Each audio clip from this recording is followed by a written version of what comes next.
for to go live. It says I'm not live, but we know not to trust that, don't we?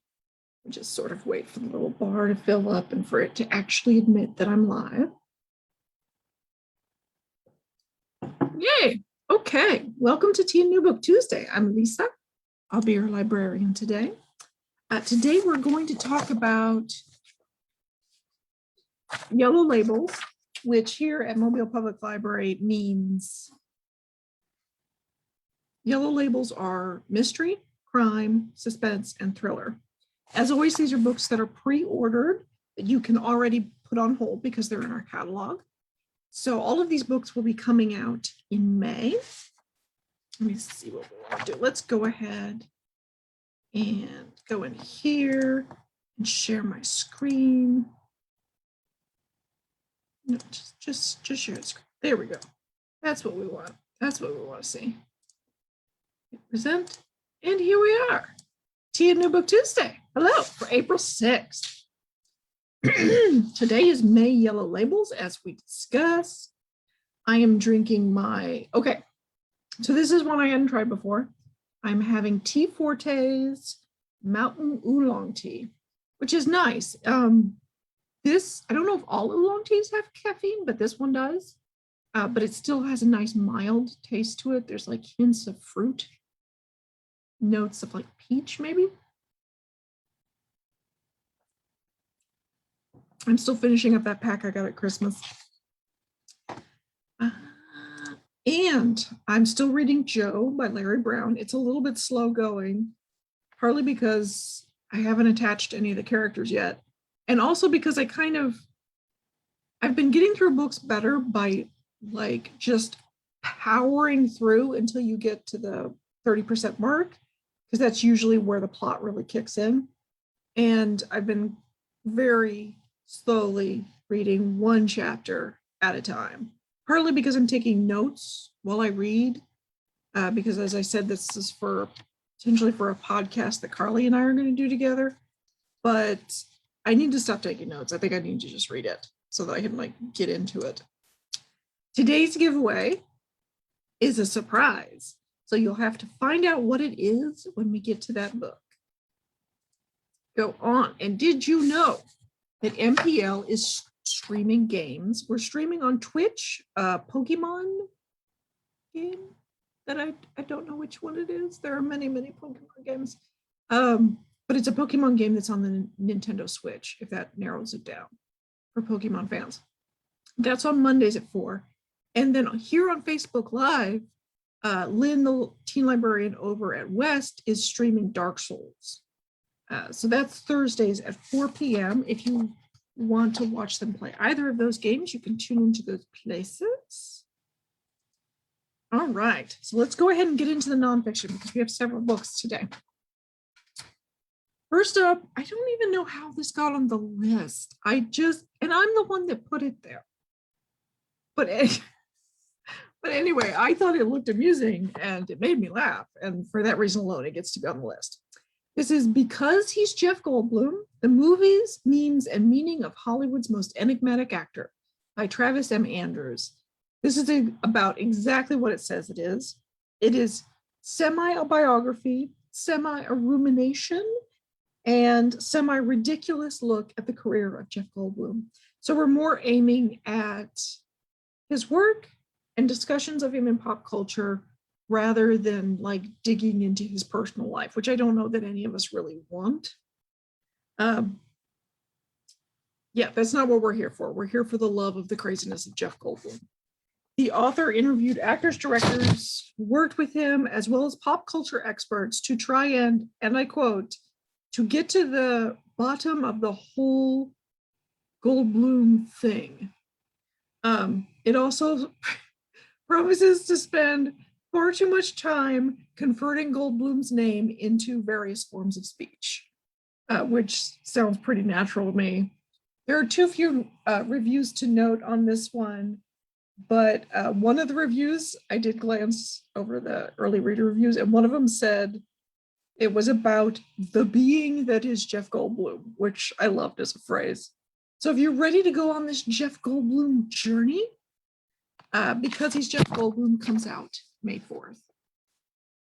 The Murder That Made Us, How Vigilantes, Hoodlums, Mob Bosses, Serial Killers, and Cult Leaders Built the San Francisco Bay Area by Bob Calhoun. So this obviously is about the history of San Francisco, covering it from the gold rush to the current. They refer to, I guess this is something that people in San Francisco refer to this era of its history as the techie ruination of San Francisco. I guess they're not happy to have so many techies in town. But anyway, it's the 170-year history of San Francisco told through the crimes and how those crimes intersected with art, music, and politics. Apparently, when the 1906 earthquake hit and caused all those fires, the city was already in the midst of a massive prostitution scandal. The Summer of Love ended with a bunch of murders of drug dealers, I think acid dealers. That series of murders made the area too violent for Charles Manson, just disturbing. And there's been at least one cult that came out of here, the one that was run by Jim Jones. It has its roots in San Francisco. Plus the kidnapping of Patty Hearst, the Zodiac Killer, and a period of time when newspaper publishers were shooting each other in the streets. There are too few early reviews to mention, but if you're interested in the crime that made San Francisco the city that it is, The Murders That Made Us comes out May 4th. All right, A Drop of Treason, Philip A.G. and His Exposure of the CIA by Jonathan Stevenson. I did not know anything about this story. This is apparently the biggest national security breach prior to Edward Snowden. The description of the book describes this as almost a real-life John LeClaire novel. A.G. was an operations officer with the CIA, and then in 1975, he became the first person in the CIA's history to publicly betray them. He exposed their methods, but he also literally put out the identities of agents who were in the field, which inevitably puts them in danger. He became a social pariah and was literally exiled. He spent the rest of his life outside the US, but this promises to reveal what made him tick and what made him run. There are too few early reviews to mention, but it was given a star review in Kirkus, and as I've explained before, one of the librarians used to explain Kirkus by saying, you read it to find out why not to buy a book. So if they liked it, then it's one of very few that they liked. If you are interested in A Drop of Treason, it comes out May 1st. All right, let's get into the fiction. And that little starburst that says audio is not a mistake. Some of these are going to be available on audiobook. So let's start with The Next Wife by Kara Ruda. Okay, Kate has it all. She has wealth. She has a husband she built a company with. She has a daughter. Picture perfect family. Until her husband leaves her for Tish. Tish then has it all. She has youth. She has wealth. She has a new husband who she also believes might be being unfaithful to her. She feels the need to jet off on a romantic getaway to try and keep her husband that she's already won.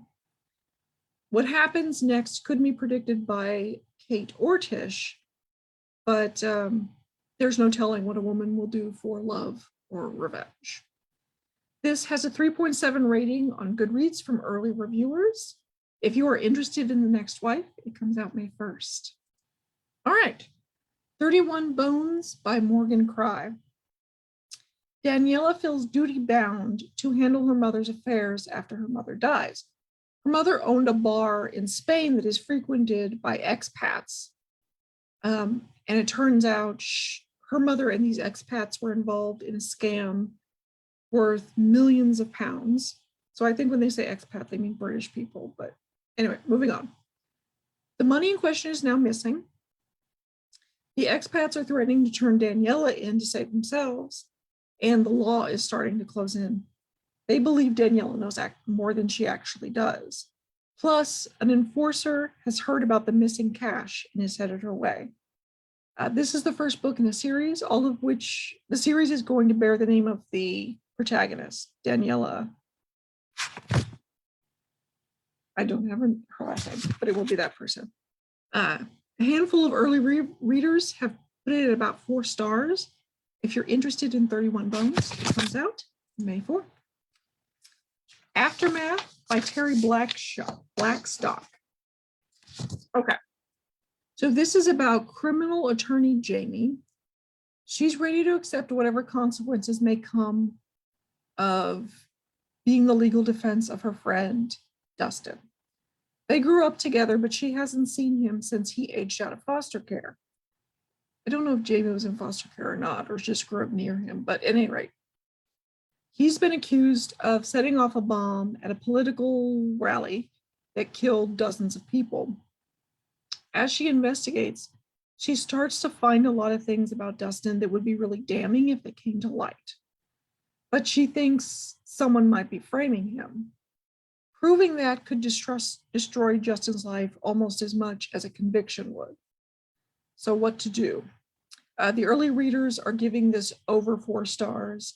If you're interested in Aftermath, it comes out May 11th. All right. The Anatomy of Desire by L.R. Dorn. This is apparently a reimagining of Theodore Dreiser's classic novel of Crime and Punishment, An American Tragedy. I've literally never heard of this book. I've only been in libraries my entire adult life, plus several years in high school. But okay. This is going to be told in the form of a true crime docuseries. Claire arrives in Los Angeles as a broke teenager who was raised in a conservative family. She achieves success and influence by being a fitness coach and a social media influencer, and renames herself Cleo. One day, Cleo takes a woman named Beck out in a canoe on a mountain lake. An hour later, Beck is found dead and Cleo is on the run. The evidence of Cleo's secret life and all of her other secrets start to come to light. And altogether, this is kind of like a portrait of dark success, or the dark side of success. There's too few early reviews to mention, but if you're interested in The Anatomy of Desire, it comes out May 11th. All right. The Last Thing You Told Me by Laura Day. It is, surprise, surprise, our prize for today. And I have 2 of them. All right. So The Last Thing You Told Me by Laura Day is about when Owen disappears, he leaves a note for his wife, instructing her to protect her. Hannah, his wife of a year, knows that he means his teenage daughter, Bailey. But soon the FBI arrests Owen's boss. U.S. Marshals and FBI show up at Hannah and Owen's house, and Hannah realizes that her husband may not be who she thought he was. Hannah and Bailey set out to discover the truth together, and in doing so, they start to build a future for themselves that neither of them would have anticipated. Early readers gave this book over 4-star rating on Goodreads. If you're interested in The Last Thing He Told Me, or if you would like to win The Last Thing He Told Me, put I want to win and your MPL location for pickup in the comments. If you don't include your MPL location, I'm considering that a non-entry because it makes it just drastically easier for me to know as soon as your name gets pulled, I can just send it right to the branch that you need it for. It comes out May 4th, but it could be in your hands as early as Saturday. All right. The Plot by Jean Hannah Corlitz, maybe? Corlitz? No idea. Okay. So our main character, Jacob, wrote a first novel. It was well respected, but that was years ago. Now he's teaching in a third-grade MFA program and basically trying to hang on to his dignity. He has a student named Evan who wants help with what he considers a sure thing novel, like guaranteed to be a success. Evan describes it, and Jacob is surprised to find that he actually agrees with Evan that this would be a success. But then the book never gets published, and later Jacob finds out that Evan had died. So naturally, Jacob writes the book himself. It is a massive success, and it changes Jacob's life. Then an email arrives telling Jacob, "You are a thief." It's the first in a campaign of terror aimed at Jacob. So this is also going to be an audiobook. That's already in the catalog as well. Early readers on Goodreads gave it over 4 stars. If you're interested in the plot, it comes out May 11th. All right, give me a second to get a drink, because I am talking very fast today. All right. Local Woman Missing by Mary Kubica. Kubica? No idea. Okay. First Shelby goes missing, then Meredith and her 6-year-old daughter, Delilah. The community is rocked by this.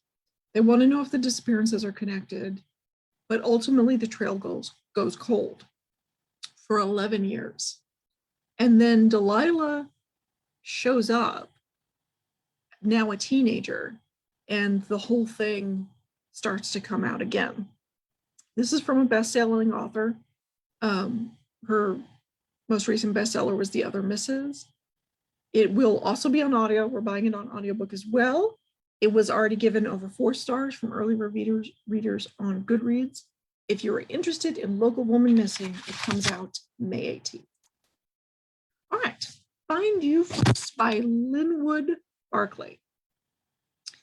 So tech millionaire Miles has all the money in the world. What he doesn't have is time. He's been diagnosed with a terminal illness. But years ago, when he was a struggling young man, he made some money as a donor in sperm banks. He knows that he has 9 children, from that, but doesn't know who they are because all of that is kept secret and such. But he's going to search for them because he wants to give them his money when he dies.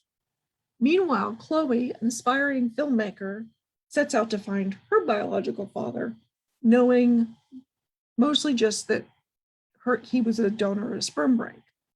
Miles and Chloe will find each other and find out that they are family. But then, as they continue to search for Chloe's brothers and sisters, they find that they're showing up dead, and the records of their existence are being erased. So someone is eliminating them one by one. They need to find this person before the person finds Chloe. This got a Publishers Weekly starred review, which is always a nice thing to have. It has an over 4-star rating from early readers on Goodreads. If you are interested in Find You First, it comes out May 4th. All right. I'm very excited about this one. While Justice Sleeps by Stacey Abrams is about Avery, who's a brilliant young law clerk with a somewhat chaotic family life. She's clerking for a justice who is often the swing vote on many controversial cases. When he goes into a coma, she's told that she is now his legal guardian and has power of attorney. He was researching a controversial case that is about to go before the court. It involves the merger of a biotech company and an Indian genetics firm. But it also has links to a dangerous conspiracy with connections to the highest offices in Washington. The judge left behind clues for Avery to find, but going down this trail is probably going to put her in harm's way. This is a debut novel from someone who's written nonfiction. One of her nonfictions back here. She's also a social activist and very active on social media, and I got to hear her speak at the Public Library Association conference last year. She was fantastic. I bet this is really interesting. There aren't enough early reviews, but if you're interested in While the Justice Sleeps, it comes out May 11th. All right, we're already done for what felt like a very fast episode today. But before we go, don't forget, I'm going to put, I don't know if I said this before, on our Goodreads group, our TM New Book Tuesday Goodreads group, I'm going to put up a list of other yellow labels that got eliminated from today's show. So it's mostly series installments because I don't bother to do those, and some crime, some crime or espionage related nonfiction. I am also giving away these books this Saturday to someone who writes, I want to win, and their MPL location for pickup in the comments. Be sure to do that if you want to win. And as always, the MPL pre-orders newsletter goes out at 11 every Tuesday and includes the names of all of the books I've discussed today. Plus, you can click on the title and go directly to our catalog and put them on hold. That's it for this week. Next week, we'll talk about more May titles. Okay, thanks for watching, guys. Wait, let me go there. Bye.